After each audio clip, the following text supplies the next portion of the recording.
हरे कृष्णा। सभी भक्तों को मेरा प्रणाम। आज हम तीसरे अध्याय के 10वें श्लोक से प्रारंभ करेंगे और उससे पहले हम करते हैं मंगलाचरण।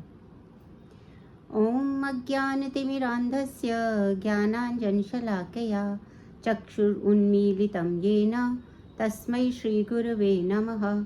श्रीचैतन्यमनोभीष्टं तेन स्थापितं येन भूतले स्वयं रूपा कदा मह्यं ददाति स्वपदान्तिकं। हे कृष्ण करुणा सिन्धु दीनबन्धु जगत्पते गोपेषु गोपिका कान्ता राधा कान्ता नमस्तुते। तप्त कांचन गौरांगी राधे वृंदावनेश्वरी वृषभानुसुते देवी प्रणमामि हरिप्रिये। वाञ्छाकल्पतरुभ्यश्च कृपा सिन्धुभ्येव च पतितानां पावनेभ्यो वैष्णवेभ्यो नमो नमः। हरे कृष्णा कृष्ण कृष्ण हरे हरे हरे राम राम राम हरे हरे। हरे कृष्णा। तो आइए प्रारंभ करते हैं तीसरे अध्याय के 10वें श्लोक से। सहयज्ञा प्रजा सृष्ट्वा पुरोवाचा प्रजापतिः अनेन प्रवशिष्यम् एषा वोस्तिक अष्ट कामधुक्।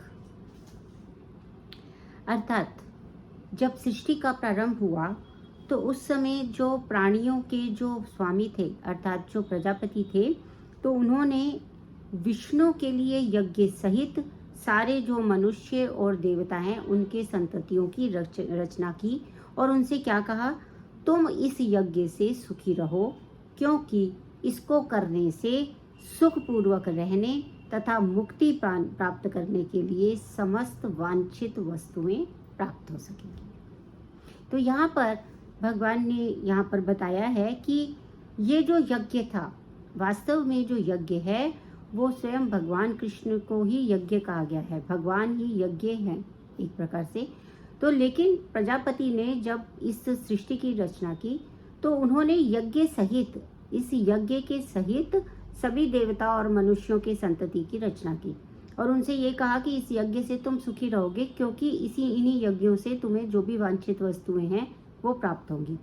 तो इसमें उन्होंने कहा क्योंकि ये जो है जो मुख्य बात थी वो ये थी कि सृष्टि के समय में अब जो सृष्टि उत्पत्ति हो गई तो उसमें ये जो सृष्टि की उत्पत्ति क्यों की गई, सबसे बड़ी बात तो यही है। तो सृष्टि की उत्पत्ति इसलिए की गई कि जो बद्ध जीव थे ना, वो बद्ध जीव जो है भगवान कृष्ण से अपना संबंध भूल चुके हैं। उनको ध्यान ही नहीं है कि भाई मैं एक जीव हूँ, मैं भगवान का अंश हूँ, मेरा भगवान से ही शाश्वत संबंध है, ये सब वो भूल गए। तो जब वो ये भूल गए तो उसके लिए फिर सृष्टि की उत्पत्ति की गई ताकि बद्ध जीवों को इस यज्ञ के माध्यम से जो है वो जो पुराना जो उनका संबंध जो है वो विस्मृत हो गया था, वो संबंध वो पुनः जो है वो स्थापित कर पाए। तो इसलिए उन्होंने कहा, क्योंकि भगवत गीता में कहा गया कि वेदैश्च सर्वैर अहमेव वेद्यः। अर्थात भगवान ये कहते हैं कि जितने भी वेद हैं उन सब का उद्देश्य जो है वो मुझे ही समझना है। ठीक है ना। वेदैश्च सर्वैर अहमेव वेद्यः, जितने भी वेद हैं उन सब का जो विषय है समझने का वो मैं ही हूँ। और इसी बात को जो है, इसीलिए जो जीवों के जो स्वामी हैं भगवान विष्णु हैं। और श्रीमद् भागवत में भी ये आया है 2.4.20 में श्री सुखदेव गोस्वामी ने भगवान को अनेक रूप से जो है वो पति कहा है। त्रियः पतिर् यज्ञपति प्रजापति धियांपति लोकपति धरापति पतिर्गतिश्चान्धक वृष्णि सात्वताम प्रसीदताम में भगवान सताम पति। इसका क्या अर्थ हुआ कि जो प्रजापति भगवान विष्णु हैं वो श्रीहपति, वो एक तो श्री के लक्ष्मी के पति हैं ही, फिर वो यज्ञों के पति यानी यज्ञों के भी स्वामी हैं, फिर वो प्रजापति अर्थात जिसने संसार बनाया, सृष्टि की उत्पत्ति जो यहाँ की प्रजापति जो हम बात कर रहे हैं उनको भी, उनके भी पति हैं। धियापति अर्थात जितनी भी बुद्धि है उस सबके पति हैं। लोकपति धरापति, जो सभी लोक हैं उनके और धरा के भी पति वही हैं। और पतिर्गतिश्च गंधक वृष्णि सात्वताम प्रसिद्धताम, चेत सभी प्रकार के जो हैं वो क्या है, उनकी जो गति है उसके, और जो अंधक है, वृष्णि है, सात्वताम प्रसिद्धताम, उन सबको ये जो वृष्णि है वो क्या करते हैं, यानी भगवान जो हैं वो क्या करते हैं, वृष्णि कुल में पैदा होने के कारण भगवान कृष्ण को वृष्णि भी कहा गया है। तो ये क्या है कि ये सब गति के भी, गंध के भी, है ना, यानी कि वायु के भी और पृथ्वी के भी, क्योंकि जो गति होती है वो वायु का स्वाभाविक गुण होता है और जो गंध होती है वो पृथ्वी का स्वाभाविक गुण होता है। उन सब के पति हैं और सात्वताम प्रसिद्धताम में भगवान सताम पति। तो इस प्रकार से वो सदैव जो है वो सीख सके कि ऐसे जो विष्णु है सतताम, यानी कि सदैव जो है भगवान को प्रसन्न करने के लिए ये सारे यज्ञ कहे गए हैं, क्योंकि भगवान क्या है, इन सब के पति हैं, सभी यज्ञों के पति अर्थात स्वामी जो हैं वो भगवान ही हैं।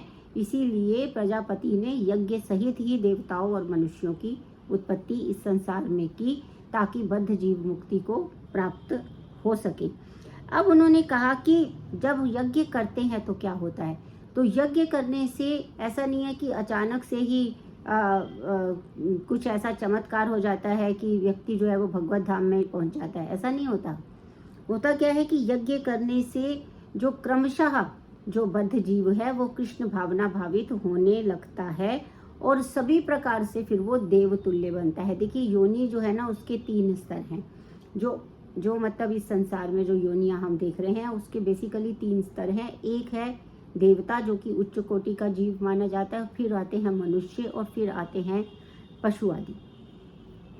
तो मनुष्य तो बन गया, अब मनुष्य जो जीवन मिला है उसका लाभ यही है, उसका उद्देश्य यही है कि वो विभिन्न प्रकार के यज्ञ करने के बाद भगवान को प्रसन्न कर सके और शाश्वत प्रसन्न कर सके, अर्थात भगवान सदैव प्रसन्न रहें ऐसे यज्ञ कर सके।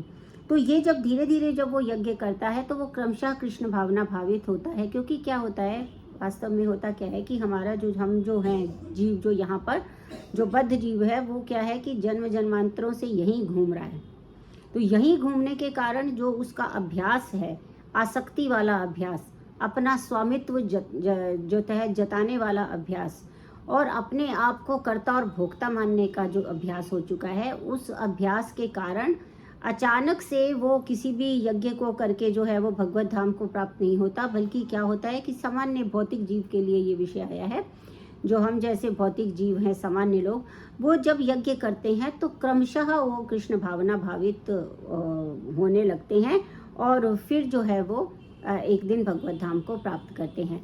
अब इसमें जो श्री चैतन्य महाप्रभु थे उन्होंने ये देखा, क्योंकि वो भगवान के ही अवतार हैं, और उन्होंने ये देखा कि भाई इस पृथ्वी में यज्ञ करना बड़ा मुश्किल हो रहा है लोगों के लिए, वो भी नहीं हो पाएगा, जैसे कलयुग आते आते ये भी नहीं हो पाएगा, और जो मतलब कलयुग में ही, इसीलिए उन्होंने ये जन्म लेने के बाद चैतन्य महाप्रभु जो हैं यहाँ पर अवतरित होने के बाद उन्होंने एक संकीर्तन यज्ञ बोला।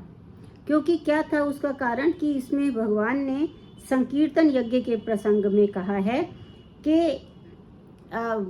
क्या क्या होता है संकीर्तन यज्ञ। कृष्ण वर्णम त्वेषा कृष्णम सांगोपांग अस्त्र पार्षदम यज्ञ संकीर्तनई प्रायैर यजंती ही सुमेधसः। इसका अर्थ ये है कि जो सुमेधसः यानी कि जो इस कलयुग में जो बुद्धिमान लोग हैं वो क्या करते हैं, वे भगवान को उनके पार्षदों सहित उनकी जो है संकीर्तन यज्ञ द्वारा पूजा करेंगे। चैतन्य महाप्रभु ये कहते हैं संकीर्तन यज्ञ क्या था कि जो है हरे कृष्णा महामंत्र का जाप करना है, हरे कृष्णा कृष्णा कृष्णा हरे हरे, हरे राम राम राम हरे हरे।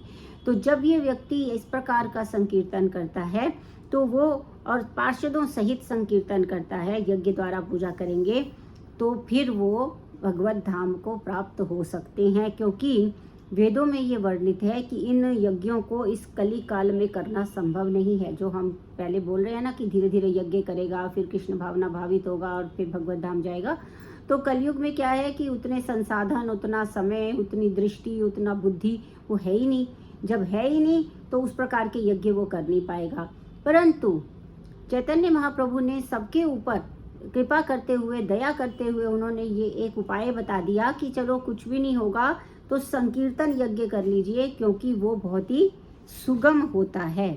तो ये जो बात है, इसको बाद में भी जो है वो 9वें अध्याय में भी 14वें श्लोक में इसका वर्णन आया है कि भगवान स्वयं कह रहे हैं, क्या कह रहे हैं, सततम कीर्तयन्तो माम यतन्तश्च दृढ़व्रतः नमयस्तंश्च माम भक्त्या नित्य युक्ता उपासते। अर्थात ये जो भी मेरा जो है नित्य, ये जो महात्मा है वो मेरे महिमा का नित्य कीर्तन करते हुए, दृढ़ संकल्प के साथ मेरे प्रयास करते हुए और मुझे नमस्कार करते हुए भक्ति भाव से जो निरंतर मेरी पूजा करते हैं, वो मुझे ज़रूर प्राप्त होते हैं। तो इसलिए ये जो संकीर्तन यज्ञ है, इसकी जो स्तुति है वो श्री चैतन्य महाप्रभु करके गए कि यज्ञ करना तो मुश्किल होगा, जो ये कलयुगी लोग हैं इनके लिए, तो ये करते हैं। ठीक है, तो इस प्रकार उन्होंने बताया। अब क्या होता है, अगला श्लोक आता है 11वें नंबर का। देवान भावयतानेन ते देवा भावयन्तु वः परस्परम भावयन्ता शेया परम अवापस्यस्थ। अर्थात यज्ञों के द्वारा प्रसन्न होकर देवता तुम्हें भी प्रसन्न करेंगे और इस तरह मनुष्यों तथा देवताओं के मध्य संयोग से सभी को संपन्नता प्राप्त होगी। अब क्या कहते हैं कि ये जो देवता गण है ना, इनका क्या काम है, ये जो देवता गण हैं ये सारे संसारिक कार्यों के लिए अधिकार प्राप्त प्रशासक हैं एक प्रकार से, है ना। क्योंकि हम एक जो मतलब भौतिक व्यक्ति है जो बिल्कुल कृष्ण को नहीं जानने वाले हैं, वो क्या करते हैं कि वो सारे देवताओं से ऐसे सोचते हैं कि हम देवता का यज्ञ करेंगे, देवता को मनाएंगे, जो सामान चाहिए, जो चीज़ चाहिए उसके हिसाब से अपना देवता ढूंढेंगे। लक्ष्मी की पूजा करेंगे तो लक्ष्मी मिल जाएगी, शिव की पूजा करेंगे तो पार्वती को शिव मिलेंगे, अर्थात अच्छा वर मिल जाएगा।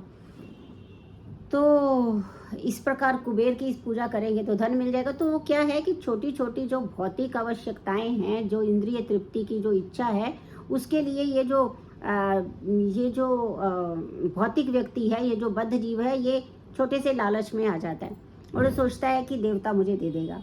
परंतु वो ये नहीं जानता कि देवता जो हैं वो एक प्रकार से भगवान के प्रतिनिधि हैं और भगवान ने उनको अपॉइंट किया हुआ है, एक अधिकार प्राप्त वो प्रशासक हैं। ठीक है ना। तो जैसे भगवान के जो शरीर है ना, आवश्यक वायु, प्रकाश, जल, ये सारे और अन्य सभी वर जो हैं वो देवताओं के अधिकार में हैं।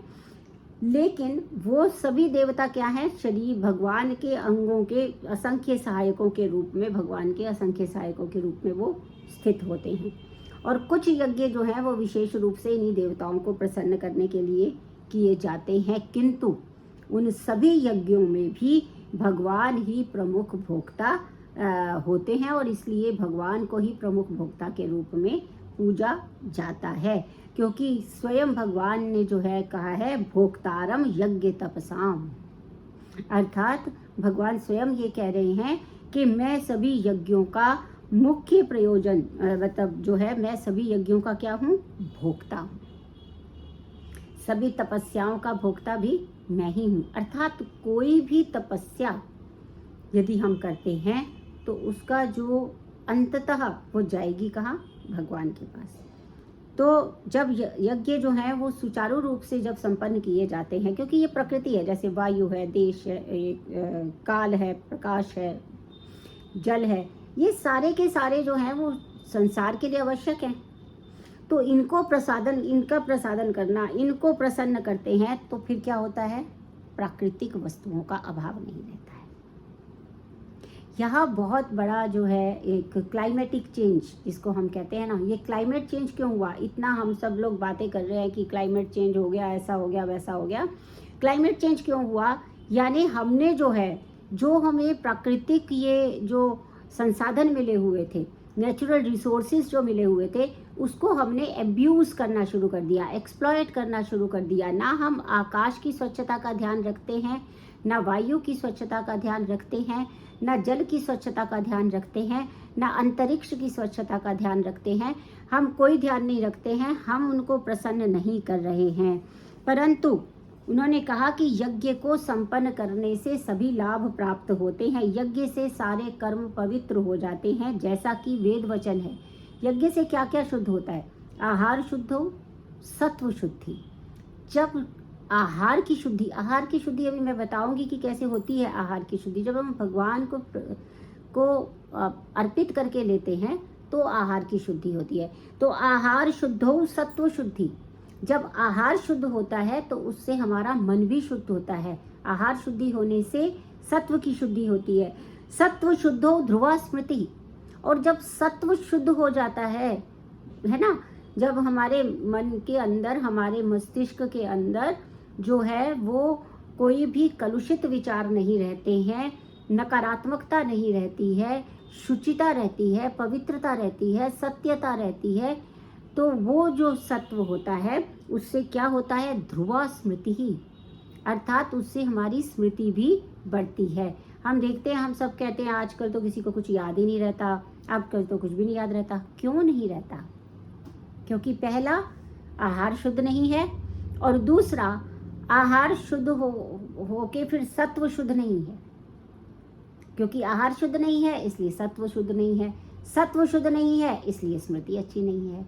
तो इसलिए ये सारे जो हैं वो एक दूसरे के साथ में जुड़े हुए हैं। और स्मृति लब्धे लंबे सर्व ग्रंथि नाम विप्रमोक्षः।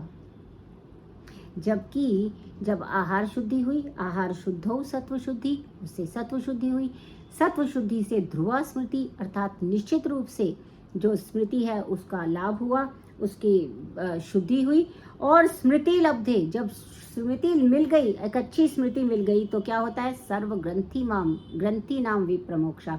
ग्रंथि कौन सी है हमारी? यही जो हमारे भौतिक बंधन है, जिसमें हम फंसे हुए हैं, ये आसक्तियां हैं, ये इंद्रिय तृप्ति की लालसा है, ये प्रत्येक दिन एक नए विषय की लालसा है, वही कहलाती है ग्रंथि। इन ग्रंथियों से विप्रमोक्षः, विशेष रूप से मोक्ष प्राप्त करने के लिए यह कार्य किया जाता है। तो यज्ञ से मनुष्य के खाद्य पदार्थ शुद्ध होते हैं, और शुद्ध भोजन करने से मनुष्य का जीवन शुद्ध हो जाता है, शुद्ध होती है स्मृति, और उसके बाद सूक्ष्म तंतु जो स्मृति के हैं वो शुद्ध होते हैं, और स्मृति तंतुओं के शुद्ध होने से मनुष्य मुक्ति के मार्ग का चिंतन कर सकता है। कैसे?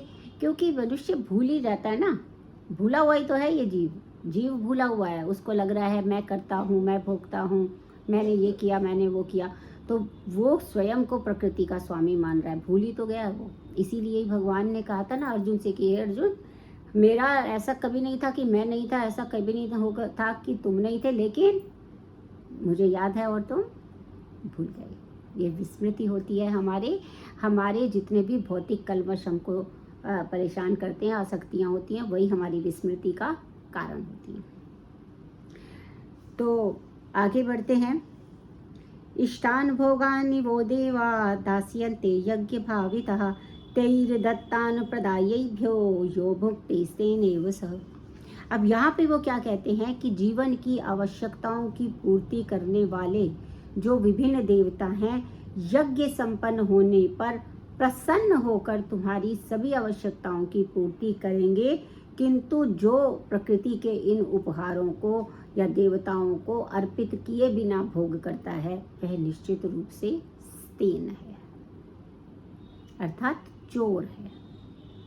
इसका भी वही अभिप्राय है। ये जो हम एनवायरमेंटल आजकल साइंस पढ़ते हैं, हम सोचते हैं कि ये कैसे एनवायरनमेंट को अच्छा रखे, क्लाइमेट चेंज से कितनी दिक्कतें, कितनी बीमारियां, कितना कुछ हो रहा है। क्यों हो रहा है? क्योंकि जब वो उन्हें क्या है कि देवतागण जो हैं वो भगवान विष्णु द्वारा भोग सामग्री ग्रहण करने के लिए नियुक्त किए गए हैं, उनको लगाया हुआ है यहाँ पे कि तुम जो है ये सारा सृष्टि में ये सारे कामों का जो बंटवारा मंत्रालय का करते हैं ना, वो उनको कर दिया है। अब किंतु जो ये नहीं समझ सकता कि भगवान क्या है और देव यज्ञ एक्चुअली है क्या, तो सबके लिए अनुष्ठानकर्ता का जो भौतिक गुण है उसके अनुसार अनेक प्रकार के यज्ञ संसार में प्रचलित हैं। जैसे मांसाहारी होते हैं वो देवी काली की पूजा करते हैं, जो भौतिक प्रकृति की घोर रूप है, और देवी के समक्ष पशु बलि का आदेश है। किंतु जो सतोगुणी हैं उनके लिए भगवान विष्णु की दिव्य पूजा बताई गई है, क्योंकि अंततः सभी यज्ञों का जो उत्तरोत्तर जो भी लाभ होना है वो है जो है दिव्य पद को प्राप्त करना, अर्थात भगवत धाम को प्राप्त करना। तो ऐसा कहा गया है शास्त्रों में, वेदों में, कि जो सामान्य व्यक्ति है उसको 5 प्रकार के ये यज्ञ, कम से कम 5 यज्ञ अवश्य ही करना चाहिए, जिसे 5 महायज्ञ भी कहा गया है। तो अगले उसमें मैं आपको महायज्ञ के विषय में बताऊंगी। फिलहाल हम इसी श्लोक पर रहते हैं कि किंतु मनुष्य को ये जानना चाहिए, क्या जानना चाहिए, कि मनुष्य की आवश्यकताओं की जितनी भी पूर्ति हो रही है वो ये सारे देवता ही तो कर रहे हैं। क्योंकि मनुष्य ये भूल जाता है ये सारा कुछ यूज़ करते हुए कि मैंने पेड़ काट दिए क्योंकि मुझे उसमें लकड़ी चाहिए, मुझे उसका फल भी चाहिए, मुझे उसकी छाया भी चाहिए, मुझे उससे ऑक्सीजन भी चाहिए, लेकिन फिर भी मैं उसको काटूंगा। ठीक है, इसी प्रकार जल से मेरे को जीवन भी चाहिए, जल से मेरे को अपना स्नान भी चाहिए, जल से मुझे जो है शुद्धि भी चाहिए, जल से मुझे सुंदरता भी चाहिए, जल मुझे पीने के लिए भी चाहिए, परंतु फिर भी मैं जल को दूषित करूंगा। मनुष्य की बात कर रही हूँ। तो वो क्या कर रहा है कि ये जो प्राकृतिक चीज़ें हैं अब उसको भूल जाता है। वो कहते हैं ये मैंने बनाई, मिठाई मैंने बनाई, ये मैंने बनाया, लेकिन कोई पूछे कि वो दूध कैसे बनाया आपने? दूध बन सकता है क्या? दूध बनता नहीं है। तो वो चीनी कैसे बनती है? मतलब चीनी तो आप बना लेंगे, लेकिन वो फल वो कभी क्या आर्टिफिशियल बन सकता है? नहीं बन पाता है। तो कोई भी चीज़ जो है, प्रचुर मात्रा में हमारे पास प्रकाश है, एक और सूरज बना के दिखाइए, एक और सूर्य बना के दिखाइए। ऐसे भ्रमित करने के लिए कुछ भी मत करिए, लेकिन एक और सूर्य, एक और चंद्रमा, एक भी नक्षत्र, कुछ भी बना के नहीं दिखा सकता है इंसान। उतनी जो ऊर्जा, उतनी जो हीट जो सूर्य में है, यदि किसी ने बनाई तो उससे पहले भस्म नहीं हो जाएगा। तो इसलिए जो भी हमारे पास प्रकृति ने दिया है उसको हम बना नहीं सकते हैं। कितना भी हमने अपनी विज्ञान को हम अधिक से अधिक उन्नत कर लें, पर हम वो वस्तुएं नहीं बना सकते हैं। कोई भी पदार्थ, ऊष्मा नहीं बना सकता इंसान, प्रकाश नहीं बना सकता, जल नहीं बना सकता, वायु नहीं बना सकता। जल बनाया जा सकता है, समुद्र बना के दिखाओ एक दूसरा, नहीं बन सकता। तो जल नहीं बन सकता, कुछ भी नहीं बन सकता। तो क्या करना है, हमें जितनी भी आवश्यकता होती है, हम सब तरह से भगवान के आश्रित हैं। खनिज पदार्थ है, सारे जमीन में है। किसने सोना बना लिया नीचे से, खुद से, मेटल से? नहीं बना पाया ना। तो यही पारद है, कैसे बनेगा? उसे बनाना नहीं आता। वो है, हम उसका प्रयोग कर सकते हैं, पर हम उसका प्रयोग जो है वो सही तरह से करें। हम उसका प्रयोग जो है वो गलत तरीके से ना करें, उसको जो है हम एक्सप्लॉइट ना करें। हम सब जगह पे प्रदूषण फैलाए जा रहे हैं। तो ये सब जो है, इनका समुचित प्रयोग जो है वो करना चाहिए। और इनका समुचित प्रयोग किस लिए करना चाहिए? आत्म साक्षात्कार के लिए करना चाहिए। अर्थात जब भी हम किसी वस्तु को देखें और उसको नष्ट करने का हमारा मन करे, छोटी छोटी सी हमारी भौतिक इंद्रिय तृप्ति के लिए या अपने छोटे छोटे से लाभ के लिए, तो उस समय में हमें ये ध्यान में आना चाहिए कि ये मैं बना नहीं सकता या बना नहीं सकती। तो ये क्या है कि जब हम ऐसा सोचते हैं तो आत्म साक्षात्कार होता है। मैं ये काम नहीं कर सकती, ये सबसे बड़ा ज्ञान है। मैं ये कर सकती हूँ, ये सबसे बड़ा अज्ञान है। क्योंकि मैं जो हूँ, मैं जीव हूँ और मैं भगवान का शाश्वत अंश हूँ। तो मैं वही कर सकती हूँ जो भगवान मुझसे करवाना चाहेंगे या भगवान मुझसे करवाएंगे। मैं जो हूँ, इस शरीर को मैं देहात्म बुद्धि, यानी इस देह को मैं आत्मा मानती हूँ और फिर कहती हूँ कि मैंने किया, तो फिर वो जो है वो सदैव हानिकारक होता है। तो अगर आत्म साक्षात्कार हो जाता है तो हम स्वयं भी स्वस्थ और पुष्ट रहते हैं और भौतिक जीवन के संघर्ष से मुक्ति भी मिल सकती है। क्योंकि अगर हम अपने इस उद्देश्य को भूल जाएंगे और अधिक से अधिक इंद्रिय तृप्ति के लिए सारे संसार की चीज़ों का भोग करते जाएंगे, तो हम उसमें और अधिक फंसते जाएंगे। और क्योंकि सृष्टि का तो ये उद्देश्य है ही नहीं कि हम जो है इन सब का जो इस प्रकार से बिना वजह का यूज़ करें, इनको नष्ट करें। क्योंकि ऐसा करने से प्रकृति के नियमों द्वारा हम दंडित होते हैं। इसीलिए आप देखेंगे हर जगह पे जनपदोध्वंस होता है, कहीं बाढ़ आती है, कहीं सूखा पड़ता है, कहीं वर्षा होती है, डूब जाता है सब कुछ। क्या है, प्रकृति के द्वारा ये हमारे लिए दंड निर्धारित किए गए हैं। तो क्योंकि चोरों का समाज कैसे खुश रह सकता है, क्योंकि उन्होंने कहा कि जो भगवान जो इन देवताओं को प्रसन्न नहीं करता, जो हमें सब कुछ दे रहे हैं, जो सब कुछ सेल्फलेसली निस्वार्थ भाव से हमें दे रहे हैं, हम उनकी भी रक्षा नहीं करते, हम उनकी भी पूजा नहीं करते। पूजा करने का अर्थ क्या है कि हम उन्हें पवित्र रखें, हम उन्हें गंदा ना करें, हम इस धरा को गंदा ना करें, हम वायु को, जल को, किसी भी वस्तु को जो इस संसार में है उसका जो है अतिरिक्त उपयोग केवल अपने भोग के लिए ना करें, जितना आवश्यक है केवल उतना ही करें।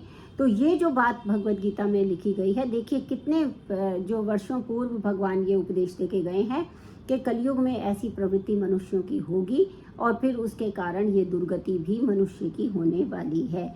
तो ये भौतिकवादी चोर हैं और इसीलिए चैतन्य महाप्रभु ने सारे यज्ञों को जो है संपन्न करने की सरलतम विधि को का प्रवर्तन किया। जो संकीर्तन यज्ञ आज भी संसार के व्यक्तियों द्वारा जो कृष्ण भावना अमृत के सिद्धांतों को अंगीकार करता है, उन सब के द्वारा ये संकीर्तन यज्ञ संपन्न किया जा सकता है। तो आज के लिए इतना ही। आप सबका मेरे साथ जुड़ने के लिए बहुत बहुत धन्यवाद और आभार। मैं इच्छा करूँगी, आशा करूँगी कि आप इसे लाइक करेंगे, सब्सक्राइब करेंगे और शेयर भी करेंगे, ताकि अधिक से अधिक लोग भगवत गीता के इस जो सुनहरी यात्रा है इसका जो एक भाग बन सकें। बहुत बहुत धन्यवाद। हरे कृष्णा।